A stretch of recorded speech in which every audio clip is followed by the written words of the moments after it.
Still talking movies and the rise of Nigerian movies because of improved story writing and development capacities. Last year, while a Nigerian movie, A Tribe Called Judah, led all box office numbers, some Hollywood movies still claimed a huge share of the theaters. The big superhero movies, including The Flash, Aquaman, Superman, and the Guardians of Galaxy. And the Marvels showed that Nigerian cinema goers still have a good appetite for superheroes. This has birthed the conversation around the capacity of Nigerian filmmakers to make indigenous superhero movies. To our next report we go. We look at some Nigerian filmmakers who have announced plans to attempt to create a local superhero movie. Check it out.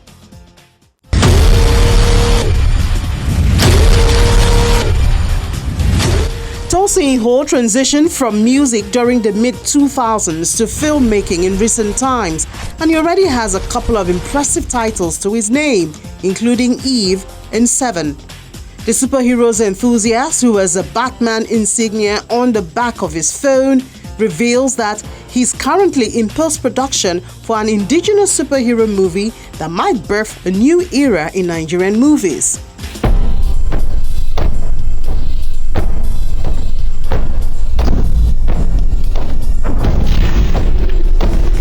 Firstly, yes.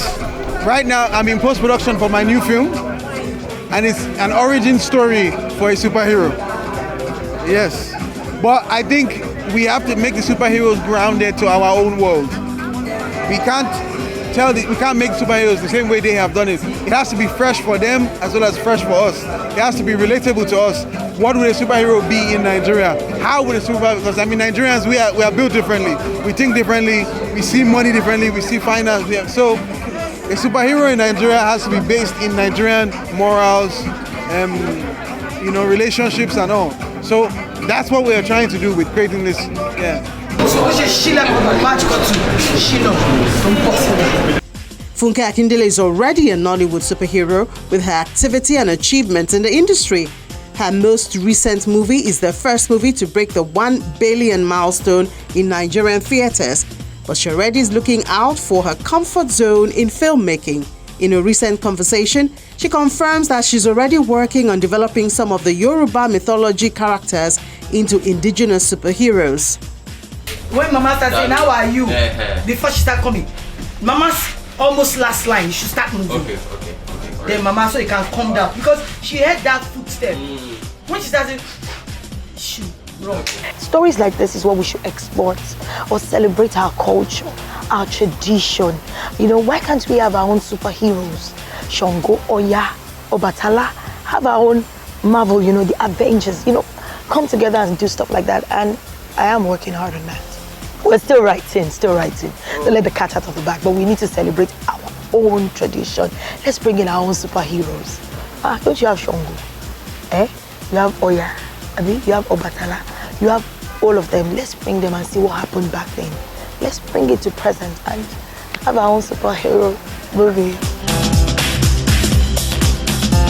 Comic enthusiast Jide Martins has developed a local superhero comic character, including the Guardian Prime and Ireti, the descendants of Moremi, for his comic universe. Last year, he told Entertainment News on Channels Television about his partnership with Universal Studios on how some of these characters would be adapted for the screens, just like it was done for the Marvel superheroes.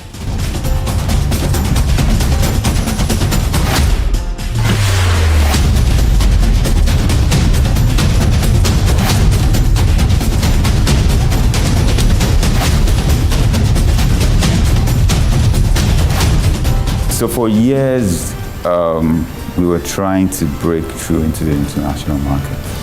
And, we started reaching out to international studios because, one of the major goals of telling our story was to put the African narrative on every screen worldwide, right?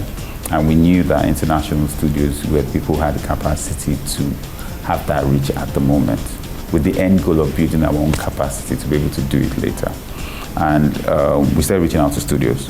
All of the studios were like, we needed to go and get agents.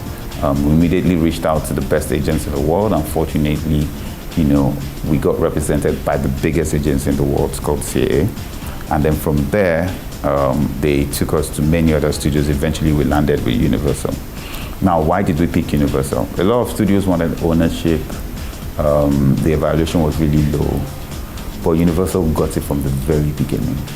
You know, they were very interested in the creators owning their own rights to the IP, while they just acquired licenses to TV and film. And so we signed with them. They were able to give us a creative lead to lead the development process in terms of TV and film. The studio really believed in African motives and morals, and you know, they were going to give us the opportunity or the space to tell authentic African stories, you know, and everything was just right. And we're just so excited because Africans are now going to see the world of rich black superheroes of color, indigenous to Africa, on the big screen globally. It's an amazing time to be African.